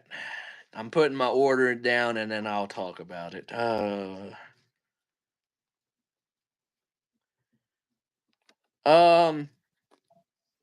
So I'm going to have LA Knight eliminated before the final two. And I think it'll be Drew and Randy. And I think they're going to revisit the history they had. Damn. I don't know if I want to switch who I have winning or not. Because I think LA Knight will go on to face Logan in some sort of way for the United States Championship. I think LA Knight might be the one that eliminates Logan. Yeah, that's exactly what I thought when I was doing my order. I was like, okay, Logan's gonna be eliminated, not as early as you did, but when he's gonna get eliminated, he's gonna get eliminated by LA Knight, and that's gonna be LA Knight's way of going, I pinned you in that chamber match. I deserve a shot at your title at WrestleMania, and that's how they do it. And I think Logan comes back later in the match when someone gets eliminated and screws LA. Yeah, probably. I could see that. I mean, he screwed Seth in the chamber last year. Yeah, you're right. So that's why I have LA getting eliminated before the final two, and then you have Drew McIntyre that is on a hell of a run right now. Randy Orton is motherfucking Randy Orton. I mean, there's no ifs ands about that. I mean, Randy's been doing this for so long. My winner of the men's Royal Rumble, Jesus Christ, Elimination Chamber. I'm thinking we're back in the Royal Rumble. Damn. For the Elimination Chamber to face Seth Rollins is I got Randy Orton. I got Randy Orton. Wow. Wow, that's a shout. Oh, fair play. Okay, and this is my reasoning behind it. Drew still hasn't signed a contract. We don't know what's going on with that all the way, which I think he will still be back. But I know Drew's on he's on a great run right now, and he probably should be the one that wins it. But what the hell is Randy going to do at WrestleMania if he don't win this? What is he going to do? You pose a good question. You can't have him come back and not be in something big. That's all I'm saying. You pose a good point. I'm not 100% sure what he would do. Maybe Solo Sikoa? I know that sounds underwhelming, but in terms of storyline wise, that would somewhat make sense.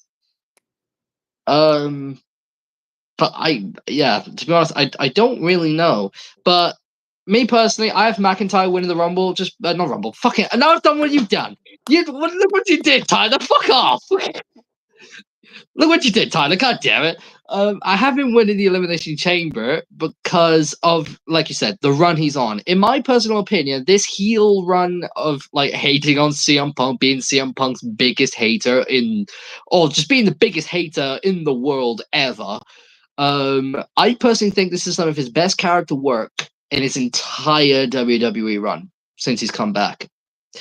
And that's saying something because he's done some incredible work since he's come back. And for this to be some of his best character work since he's come back, that speaks volumes about how good he's been.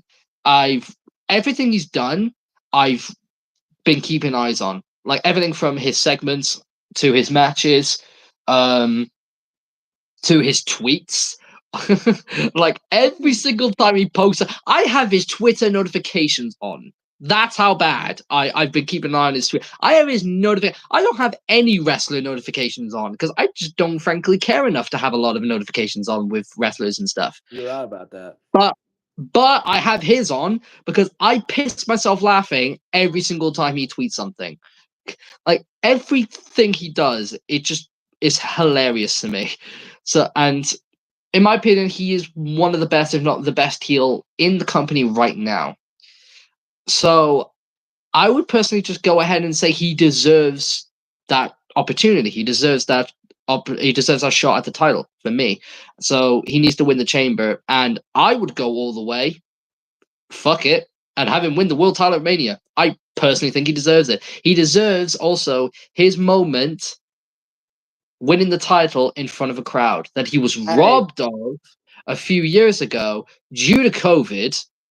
He was robbed of that, and that's been the whole reason why he sort of went into that like low point in his career the past couple of years, and now he's turned heel because of that mindset of like, oh, I've been robbed of winning the belt in front of the crowd, and then I got screwed out of winning the title at Clash due to Roman and the Bloodline. So now it's his chance to finally rectify all that at this upcoming Mania against Seth Rollins, but this time doing it for himself, not for the crowd, for himself. So I feel like that's personally the way they're going to go. That's what I would do. And then afterwards, I would have Sami Zayn be the one to beat Drew McIntyre for the World Heavyweight Championship. That's what I would do. Well, I hate to tell you this, especially I know you like Drew so much. Even if he wins, he's going to end up losing because Damian Priest is cashing in that money in the bank case, baby. I'm telling you, whoever wins that match, World Heavyweight Championship match, whoever's in it, whatnot, is getting cashed in. I'm telling you, look, I'm not very confident when it comes to, well, I mean, I am when it comes to certain stuff, but I have a when I have my gut feelings that I feel very confident with, I have a very big gut feeling Damian Priest is cashing in that Money in the Bank case at Mania. I would not be surprised. But yeah, I'm just gonna go with what I personally think, and I'm going all the way with Drew. I'm going all the way. So yeah, that's personally the way I'm gonna go. Hey, you're going We'll all the see. way, and then you're going to be disappointed as a Drew fan because he's going to get Yeah, cashed in. He's going to we'll get see. We'll cashed see. in. Look. I mean, I could be wrong with Randy winning. It makes more sense for Drew, but I mean, I do bring a good case of what the hell is Randy going to do if he does sell us the Yeah, color. Yeah, hey, guess what? I ain't going to give zero fucks about that. I ain't gonna lie to you. yeah. No, You do bring up a good point about that, but I feel like they'll find something for him to do. What that is, I don't know, but they'll find something. But yes. yeah, you got the Rumble win correctly, so hopefully I've got the Chamber winner correctly to make up for it. Because Hey, we're that going to is one see. of the Hey, rare occasions. That is one of the rare occasions where I was wrong about a Royal Rumble winner. Do you know how many Royal Rumble winners I've predicted correctly over these last few years? I was on a run. The only ones I predicted wrong the past few years was Brock Lesnar and who was the Women's Rumble winner alongside Brock? Was it Ronda? Along with Brock? I think it was, right? I predicted both of them wrong that year. Because I never predicted Ronda or Brock to win the Rumble. And what was another one I predicted wrong? I predicted Cody right last year. I predicted. All right, I'm gonna go from on for when I started predicting. So I started predicting 2017 onwards. 2017 I got wrong. I didn't think Randy was gonna win the Rumble that year, so I got that one wrong.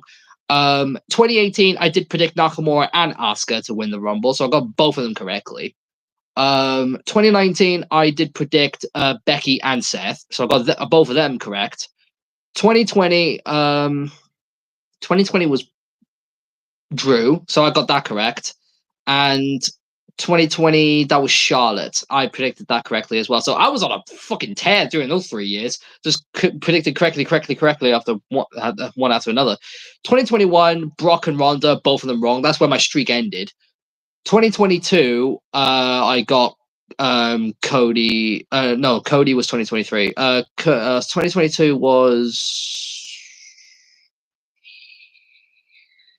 Edge. I think was it Edge, or was 2022 Brock and 2021 was Edge? I don't. What one of them? I got Edge correct. I got Brock wrong. And I got Bianca correctly. So that was another one I got correct. And then I got Cody correct. And I got obviously Cody wrong this year, and I predicted Bailey correctly. So out of so many winners these past few years, I've only got 3 or 4 wrong. So this is one of those occasions where I was just rarely wrong. But to be fair, I was not far off with my Punk shout. Just good thing he didn't win the Rumble, because if he did, it would have been much worse because he got injured. Can you imagine if he did win the Rumble? Wins the Rumble, gets injured, and it's just well, fuck. So it's a good thing that didn't actually end up happening. Yeah. But yeah, hopefully I've got the Chamber winner correct to make up for my wrong Royal Rumble prediction. Hey, we'll see. We'll see. We'll see who's right and who's wrong. Yeah, we will. I have a gut feeling I'll be right again. I just have a gut feeling. We'll see about that. We'll see about that. We'll see. We'll see. And We haven't got to the part of the segment, but go ahead and talk about Liverpool and football.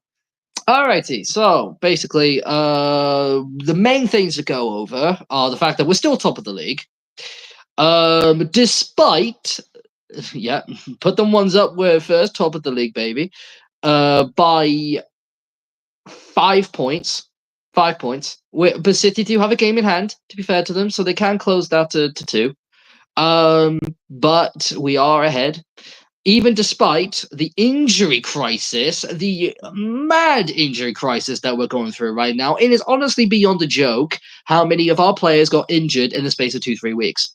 Yes. In the space of 2-3 weeks, we got Salah came back, got re-injured. Nunez got injured. Jota got injured. He's out for like 2 months now. Allison injured. Dominic Soboslai injured. Thiago re-injured. Trent Alexander-Arnold injured. The list goes on. Bajcetic was injured ages ago, but he's still injured now, so that's another one to add to the list. So it's honestly crazy the amount of injuries that we have. Oh, Curtis Jones also. Curtis Jones, another one that got injured the last couple of weeks.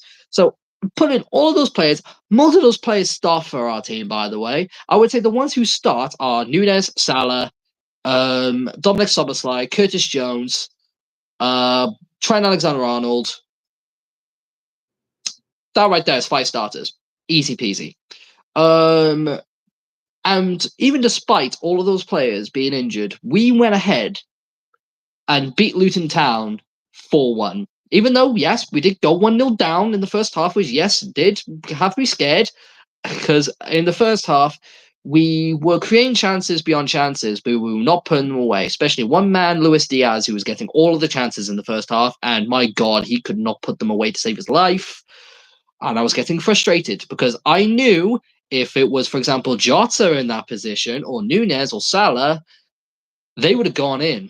So when I was seeing Luis Diaz miss the chances, I was like, oh, here we go. These injuries have cost us now. And then when we went 1-0 down, I was like, well, it's done. I'm not gonna lie, half time I was thinking, we're not coming back. Because the difference was when I usually think we're gonna come back, it's like, all right, we've got the goal scorers to score goals and all that. But since we were missing a lot of our main goal scorers, I didn't think we were going to be able to take advantage of our chances that we were getting. And I thought we were just going to keep missing. But no, to credit us, we came out of the second half fighting. We didn't drop our heads. We kept creating the chances. And this time we were actually clinical. Virgil van Dijk got us back equalized a corner off a header. Thank you, big Captain Virg. Then Cody Gakpo literally got the second goal 2.5 minutes afterwards, which was a big plus.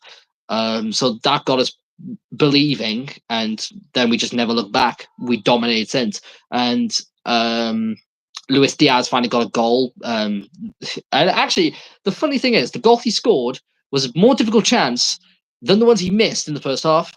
I'm not even kidding. That's what normally happens when it comes to certain, people. Yeah, like I just see him like dribbling through the defense and hitting it in the near post, and I'm just like, dude, you literally had a chance in the first half where you were through 1-on-1 with the goalkeeper. Literally about the easiest chance you could ever have, and then he got the ball trapped beneath his feet, like it got trapped behind him, so he fucked it up, and then the defender caught up to him and took it off him, and I got so frustrated. I was like, oh my fucking God. But to be fair, he scored the goal in the second half to make it 3-1, and then Harvey Elliott scored on his 100th Liverpool appearance, marking his 100th Liverpool appearance with a goal, which I'm very happy for him. Very good young talent Harvey Elliott is. So yeah, top of the league, 4-1, good momentum. Now we move on to the cup final against Chelsea, the Carabao Cup final against Chelsea this Sunday. Yeah. Normally, I'd be very confident against Chelsea, considering we battered them not long ago. But we don't know if Salah and Nunez is going to be ready. Trent is definitely out for the final. Soboslai is definitely out for the final. Alisson's definitely out for the final. And Jota is definitely out for the final. The ones that could make it is Salah and Nunez, but that is up in the air. Klopp said we're going to take it day by day with them and see how they are when the day comes. So hopefully Salah and Nunez will be available for the final. If they are, I see us winning. I do see us winning if Salah and Nunez are fit and will play. I see us winning then.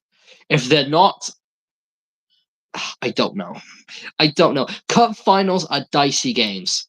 With cup finals, you take form and throw it out the window. Form does not care. Form does not matter whatsoever. Like, for example, in the season that we won 2 cup finals, and both of them, ironically, were against Chelsea. We beat Chelsea in the 21-22 season, the Carabao Cup final and the FA Cup final, both on penalties, and both ended 0-0. Both ended 0-0, went to penalties, and we beat them on penalties both times. Chelsea were a very bad team. Not very bad team, that's an exaggeration. But like not a very good team in that season. And we were one of the best. In that season, we were 1 point off first in the Premier League. So we were very good. And we got like 90 plus points in that season. So we were a very good team. And we were scoring goals for fun. But in those 2 cup finals, for some reason, we just could not score. We just could not score against Chelsea. So cup finals are just funny games. You just never know what's going to happen. You could go into the cup finals with the most blindering form of scoring goals, like left, right, and center, but then you'll just score nothing in the final and you have to rely on penalties. So it could literally anything could happen. I'm hoping we'll win because I want us to win as many trophies as we can before Klopp leaves on his final few months. I do think if it does go to penalties, I think we'll lose it this time around because we do not have as many good penalty takers as we used to, especially now that some of our main penalty takers, our best ones, are injured. So let me actually take you through like some of our best penalty takers in the past. So that have been let go. James Milner. James Milner was our best penalty taker. He was our penalty taker every single time he was on the pitch. Well, apart from like in actual games, because Salah decided to take the penalties like every single time, even when Milner's on the pitch. But before Salah took the reins, it was Milner taking them. And whenever we have a penalty shootout, Milner was always the first one taking the first pen because it was always sort of reliable with Milner. He was Mr. Reliable in terms of taking a penalty and always scoring them. So then it gives us a good lead into a penalty shootout and just taking it through to the rest. But we don't have Milner now because he's gone to Brighton. I think it was ultimately the right decision because Milner's old now. I just, yeah. But we will miss his penalty taking here if it does go to penalties. Fabinho is another great penalty taker that we don't have anymore. And I remember his penalty against Chelsea in the cup final back in the 21-22 season where he literally dinked it down the middle. It was disgusting. But yeah, that's another one we'll miss. And even some of the best penalty takers we have now, a lot of them are injured. Like if I had to say our best penalty takers, I'd say our best penalty takers are Salah, who is injured currently, Nunez, who is also injured currently, Alexis McAllister, who is fit, so he can take one, Dominic Szoboszlai, injured, Trent Alexander-Arnold, injured, Virgil van Dijk, fit. I'm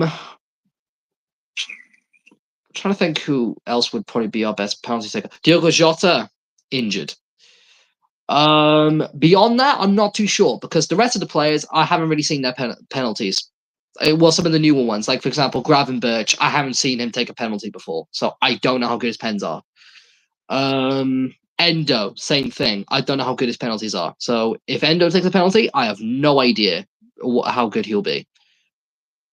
Simicast, I could see him probably taking one. Robbo, no, I don't see Robbo taking one ever. Luis Diaz, I haven't seen him take one, so I don't know. Gakpo, I could see him being a solid penalty taker, so maybe him, but again, I've never seen him take one, so I don't know. So that's the thing. Beforehand, with Liverpool teams and Liverpool squads, I've always known which one of our players are good penalty takers and which one aren't.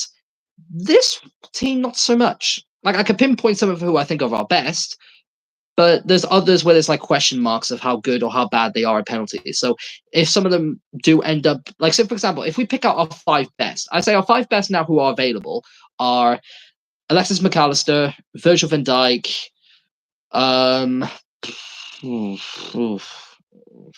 that's the 2 reliable ones. I can't really think of any more. I probably would then go. No, God.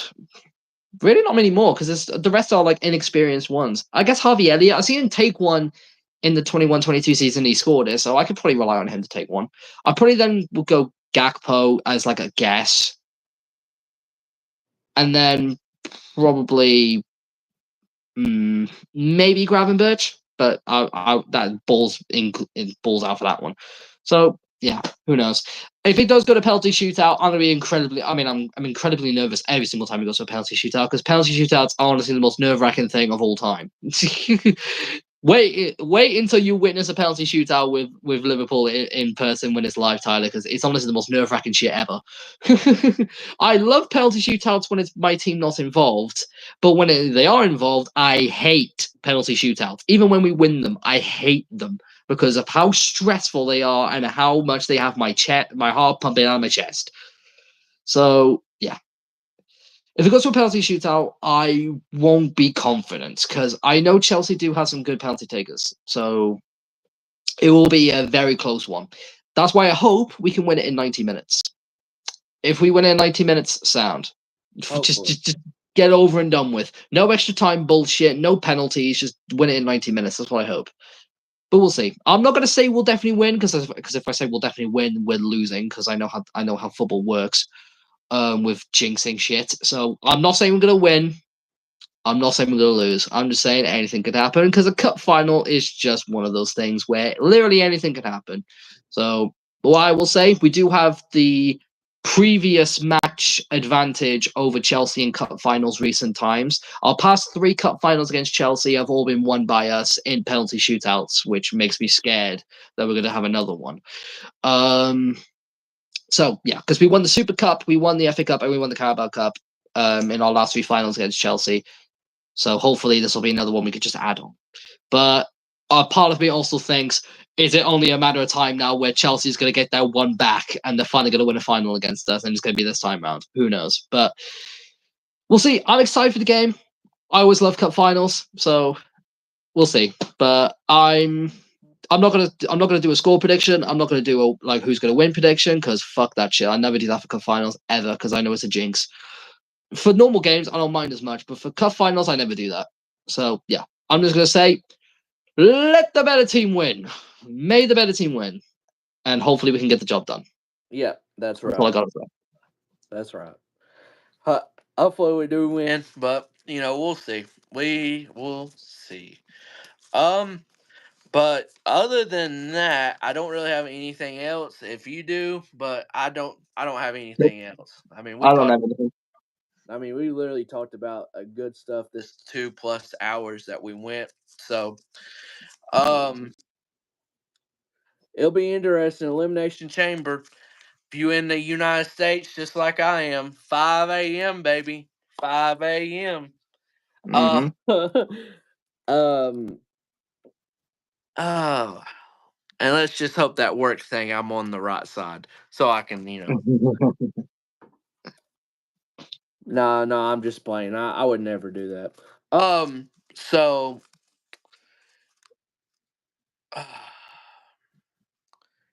I hate to tell you, but Randy Orton's winning. Okay. Nah, not gonna happen. McIntyre's all the way, going all the way. He's winning the chamber, he's winning the title of WrestleMania. It's gonna happen. And then Damian Priest is cashing in. Yep. But We'll see. If you made it this far, thank you so much. 2+ hours. Make sure you hit that like button for me if you can. Greatly appreciate it. That's really the only thing I ask for. If you're watching and you're someone that's subscribed, that's all I really ask for because it just helps out overall. Newly subscribed, thank you. I did a YouTube short, and I don't know, shorts for me just don't do well, so I don't really do them that much. But if you're newly subscribed to me like the past week or so, thank you. And like I said at the beginning, his channel will be in the description. Subscribe right now or else. Okay. So hope you guys have a great one. Elimination Chamber. This Saturday, whatever time, wherever you're at, it's gonna be early as hell. Early. So, all right. Hope you guys have a great one. And next podcast is going to be episode 70. And I feel like we need to do something big or something because that's a big esque type of number. Because I didn't think I'd ever be on 70, honestly. So that's big. So I hope you guys have a great one and be safe out there. I don't know why I'm saying that, but just be safe. And until next time for episode 70, whenever that is, see you guys then. Have a great one. Peace out, y'all.